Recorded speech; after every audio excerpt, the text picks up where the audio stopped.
El pueblo Embera es una nacionalidad indígena que habita estos territorios ribereños de la selva húmeda del Pacífico colombiano y panameño. A pesar de su dispersión, los más de 50.000 emberas conservan características culturales comunes. El eje de su existencia social y cultural es el fenómeno del jaibanismo.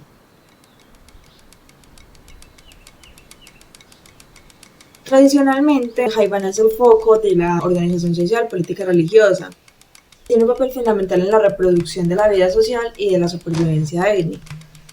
Por ello, misioneros y grupos interesados en el genocidio han buscado perseguir, encarcelar o quemar su equipo simbólico. La organización sociopolítica de los emberas se basa en la segmentación, donde grupos de parientes patrilineales se desprenden y se asientan en nuevos lugares, reproduciendo su estructura original. El Jaibaná tiene un papel fundamental en la reproducción de la vida social y en la supervivencia étnica de los emberas. Su función principal es la curación mágica a través del canto, lo que lo distingue del yerbatero o de un chamán común.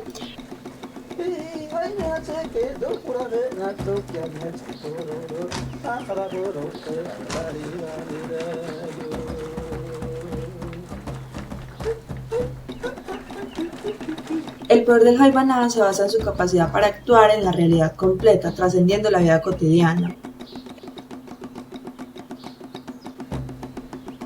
La esencia de todo lo existente es el Jai.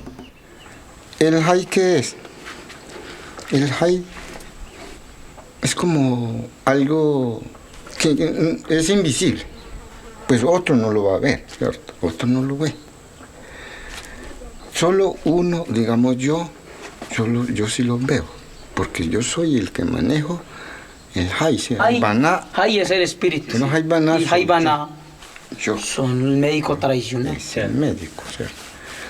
Entonces yo manejo todo eso, digamos, el agua. El agua tiene el agua tiene espíritu. Esto tiene espíritu. El sol tiene un espíritu. Calentando. El viento tiene un espíritu. El viento. Todos el árbol, aquellas... las piedras. Todo lo que nos vemos aquí, todo lo tiene espíritu. Entonces por eso nosotros los Jaibaná, nosotros somos lo queremos mucho. Todo estos paisajes. El agua, el sol, la noche, todo. Eso nosotros, para mí es algo bonito y eso es lo que nosotros miramos, esa es la fuerza de nosotros. Un Jai es el espíritu o el alma de los hombres, animales, vegetales y fenómenos naturales. El Jaibaná concentra esta energía y a través de esto es como hace sus curaciones. La humanidad emergió de una unidad originaria simbolizada por el árbol Genené. El proceso de la humanización es una ruptura de esta unidad caracterizada por un movimiento de apertura y dar. Algunas prohibiciones que tienen estos grupos son el canibalismo, el incesto. El Jaibaná es el verdadero hombre porque encarna la unidad primordial no mediada entre los dos principios básicos, agua y tierra. La creación y reproducción se conciben como el movimiento de arriba hacia abajo que se manifiesta en la caída del Genené y en el descenso de la serpiente Jepá.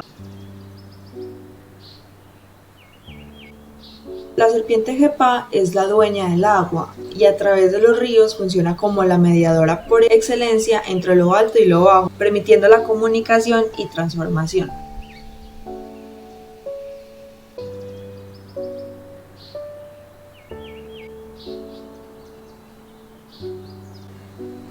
El pensamiento embera concibe el tiempo como circular. El mito no es un pasado, sino una esencia inmutable, un eterno presente que determina los sucesos diarios.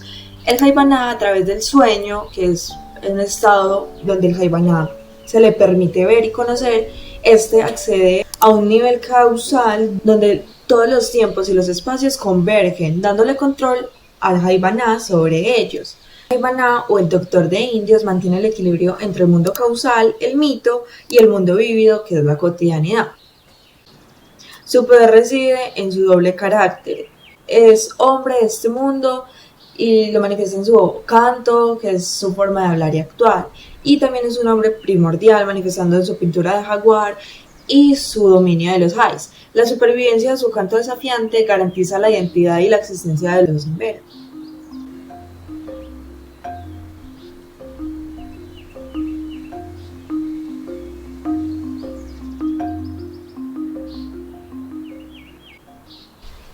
Bueno, el trabajo de Luis Guillermo Vasco sobre los Jaibanás se desarrolla en un contexto marcado por profundas transformaciones sociales para los pueblos indígenas de Colombia, especialmente durante la década de los 70, los 80, pues este fue un periodo en el que las comunidades en Vera estaban enfrentando presiones misioneras, pérdida del territorio y también procesos de colonización, lo que pues llevaba a generar tensiones alrededor de sus prácticas espirituales.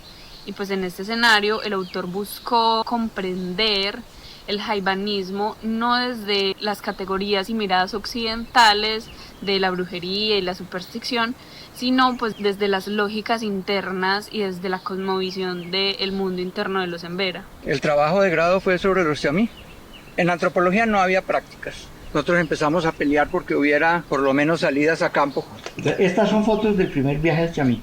Este es Clemente Nengarabe, el indio de Mostrar. Cuando nosotros dijimos que queríamos hablar con un indígena, y Marta y yo éramos los que íbamos a trabajar la tradición oral o los mitos o lo que fuera, le dijimos al cura que eso era lo que queríamos y él mandó llamar a Clemente.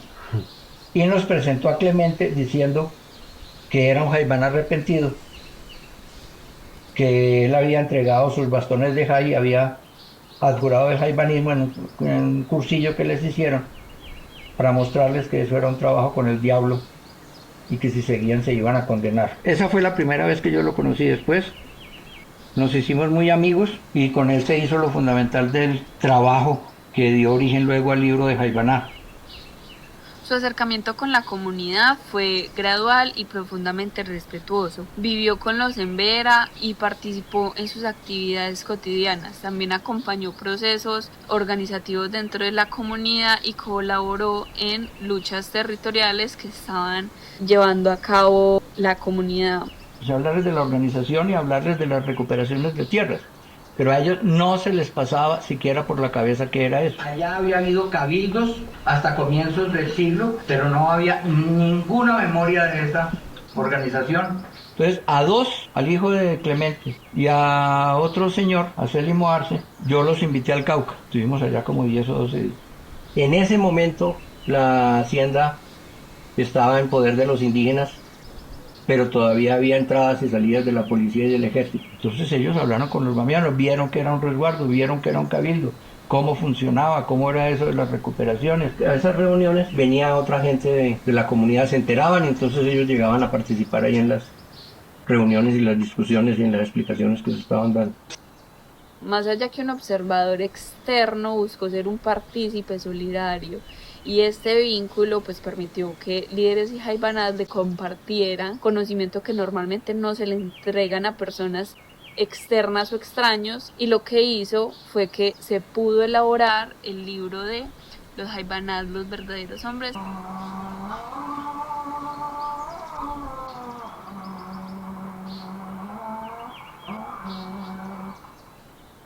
Luis Guillermo Vasco es antropólogo de la Universidad Nacional de Colombia y desde 1970 es profesor en la misma y en diferentes universidades del país. Su trabajo se ha centrado principalmente en comunidades indígenas, en especial los Embera y los Guambiano. Con ellos trabajó durante casi 40 años y esta experiencia de tanto tiempo moldeó su concepción de la etnografía y lo llevó a replantear todas esas técnicas tradicionales de investigación, buscando promover una metodología más participativa y coherente con los modos de conocer a las propias comunidades.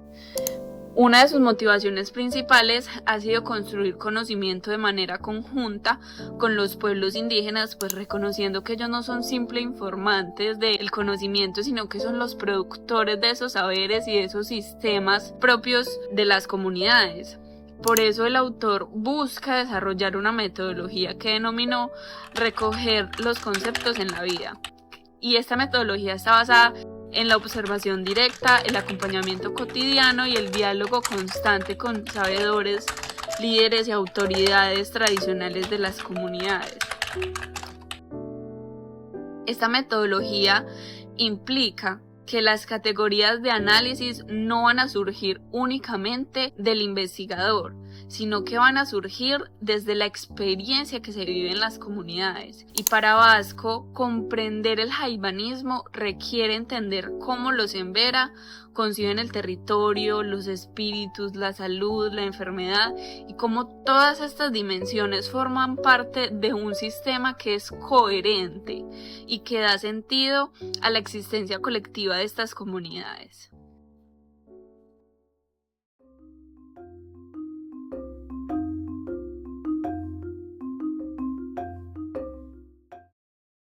En este capítulo, nuestro autor intenta describir los elementos materiales y simbólicos que intervienen dentro del trabajo del Jaibaná. Ello entendido no solamente como objetos, espacios rituales o herramientas que están involucradas en su trabajo, sino como esa conexión que se genera entre el Jaibaná, los espíritus Jais y su comunidad. Esto entendido desde que a través de estos elementos dan una continuidad a su poder, a sus creencias, a su memoria y a la continuidad de la comunidad embera. Al interior de los elementos destacan por su presencia, por su intenso uso y por el papel que se les atribuye las bebidas embriagantes, tales como la chicha de maíz, panela y chontaduro, estas elaboradas por sus comunidades indígenas. También está el aguardiente. Este lo adquieren en comercios cercanos a los resguardos. Entre todas estas, una de las más notables es la chicha de maíz. La chicha de maíz tiene una gran importancia para estas comunidades, al punto que le han denominado a una de sus ceremonias fiesta del maíz o fiesta hecha de maíz. En estas celebraciones se prepara y se brindan a sus asistentes dicha bebida y también la ofrecen como tributo a los espíritus Jais. El Jaibaná también utiliza plantas que alteran la percepción. Los alucinógenos, como bien sabemos, alteran el estado de percepción y ellos utilizan estos alucinógenos para canalizar, tener un mayor estado de visión y poder acceder a los planos donde se encuentran los Jais para escuchar sus mensajes y a su vez poderlos transmitir a sus comunidades. Toda esta información solamente se puede lograr a través de largos periodos de ayuno, de insomnio y de consumo de estos alucinógenos. Otro de los elementos que siempre están presentes en la ceremonia de los Jaibaná son la madera. La madera entendida no como este elemento que hace parte de la naturaleza, sino como un espíritu que habita dentro de la madera. Toda esta cosmovisión alrededor de la ceremonia está representada en bastones, esculturas, en bancos con forma de animales, lanzas, también pequeñas casas que construyen al interior de sus viviendas. Todo ello con la finalidad de que a través del espíritu Jai de la madera pueda consolidarse a través del Jaibaná esta fuerza espiritual que le otorga a su vez ese poder y esa autoridad ritual. Otra de las prácticas corporales son el juangado y el envijado. Esto entendido como lavar la piel y pintar la piel con tintes vegetales, utilizando para ellos materiales como el achote o labiales. Entre los últimos elementos tenemos las hojas de biao. Son concebidas como una extensión del canto que permite desplazar su fuerza de curación. Apoya al Jaibaná para desplazar ese maleficio que está teniendo la persona al estar en desequilibrio y poder en ese momento liberarse de esa enfermedad.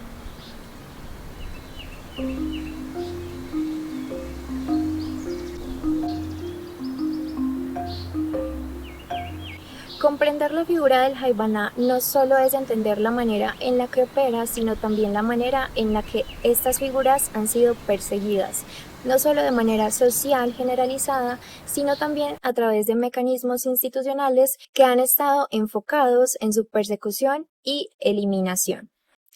Esta figura a menudo ha sido bastante mal interpretada. Muchas veces se le ha imaginado como un brujo que manipula o altera el orden de la naturaleza con su bastón. minimizando y reduciendo significativamente su valor y su capacidad. Hoy en día, tristemente, los jaibanás fuimos estigmatizados desde la llegada de los españoles. Hoy en día, el concepto, inclusive dentro de nuestros pueblos, los mismos miembros de nuestras comunidades nos ven a nosotros como brujos, como hechiceros, como personas que hacemos mal. Eso es consecuencias de la imposición de las religiones, de las culturas que han hecho que esto se vaya perdiendo. También el mito ha incluido al Jaibaná dentro de un estereotipo de destructor que puede manipular y alterar tanto para bien como para mal a la misma comunidad embera. Ser Jaibaná no exime a la persona de desarrollar actividades dentro de su ámbito cotidiano, y además existen varios caminos a través de los cuales se puede llegar a ser Jaibaná. El primero es a través de la herencia. Hay ejemplos que nos sitúan en personajes que han sido enseñados a través de sus padres como maestros para curar y sanar enfermedades dentro del árbol genealógico o su linaje. Otro método a través del cual se accede al conocimiento del Jaibaná o se tiene un ritual de iniciación es a través de un llamado o vocación que se manifiesta en los sueños de la persona. Sin embargo, el método más común en la actualidad es la compra de conocimientos. Esta compra de conocimientos tiene varios requisitos. Una de ellas es invertir en material, tales como los alucinógenos, la chicha, el aguardiente, y además invertir en conocimientos de no menos de 4 maestros para una educación más completa en el ámbito. Sin embargo, estos elementos hacen parte del ritual externo. El ritual principal y el que se debe dominar es el acceso al mundo de los sueños. A través del sueño, el Jaibaná puede acceder a esta otra realidad, y la idea es que sea una persona que tenga dominio de los dos mundos, porque es a través de este plano abstracto que el Jaibaná comprende el origen, las causas y las consecuencias o manifestaciones de las enfermedades. Es a través del sueño que el Jaibaná unifica y restablece esta unidad que dentro de la cosmología embera se entiende como el principio fundamental de todo, el orden, la estabilidad. Cuando hay una enfermedad, para los embera, significa una ruptura y desestabilización de este mundo natural unificado. Es por medio de estas rupturas que los jais escapan y se mezclan en el cuerpo de las personas, y es deber del Jaibaná orientarlas hacia este mundo esencial al que pertenecen. El libro menciona al Jaibaná como el señor o ser subterráneo. Ser subterráneo significa poder ir a aquel mundo donde tierra y agua se unen para hacer barro, donde el barro se conoce como la materia prima de la humanidad. Sin embargo, la función del Jaibaná no es solo curar, sino restituir el orden de la humanidad.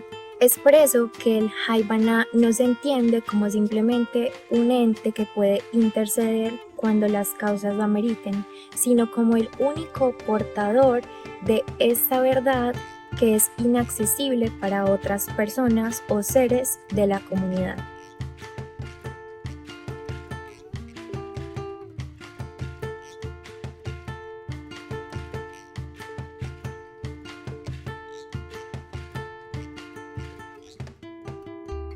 En este último capítulo hay 2 conclusiones súper principales. ¿Cuál es el verdadero rol del Jaibaná? Y por qué esta figura está en riesgo. 2 ideas. La primera es que el Jaibaná no es solamente un curandero individual. El Jaibaná es mucho más que un curandero. Se hacía llamar así porque en el libro los hacían llamar los misioneros, y era la persecución de estos misioneros a lo que llevó al Jaibaná a hacerse llamar curandero, pero realmente no es como tal un curandero. Y el segundo, que esta figura está bajo amenaza por cambios sociales, por la discriminación. Y no solamente es eso, sino la pérdida de esta forma de comprender el mundo. Con esto, Vasco lo explica en 3 partes. La primera es que no solamente es la pérdida de la curación tradicional, y la pérdida de es la pérdida de remedios tradicionales, de medicina tradicional, de nuestra cultura. El segundo sería como debilitamiento del tejido social. El Haibana también media conflictos, transmite normas, y esto lo hace por el poder que el Haibana representa. El tercero sería el quiebre de la relación del territorio. Las prácticas de estas comunidades están directamente ligadas a estos lugares y por consistente a los mitos de estos lugares. Otra idea de conclusión central del libro es que Vasco muestra que para los Embera la historia no es lineal, sino que es un movimiento espacial. Los mitos y rituales estarán presentes en el territorio. Por esto, la desaparición de prácticas no es solamente un pasado perdido, es la erosión del presente social. Historia es igual al movimiento espacial. El libro nos da un mensaje, nos alerta sobre el impacto de la modernidad, la discriminación y la invasión de estos territorios sobre quienes mantienen estos saberes. Vasco también pide atención y respeto hacia estas formas de conocimiento. Ya como conclusión final, Vasco nos da como una lección. Proteger a los Haibana es proteger una manera de ver y habitar el mundo. Desde afuera podemos apoyar mediante el respeto cultural y la difusión responsable, y también políticas que fortalezcan al territorio y a saberes ancestrales.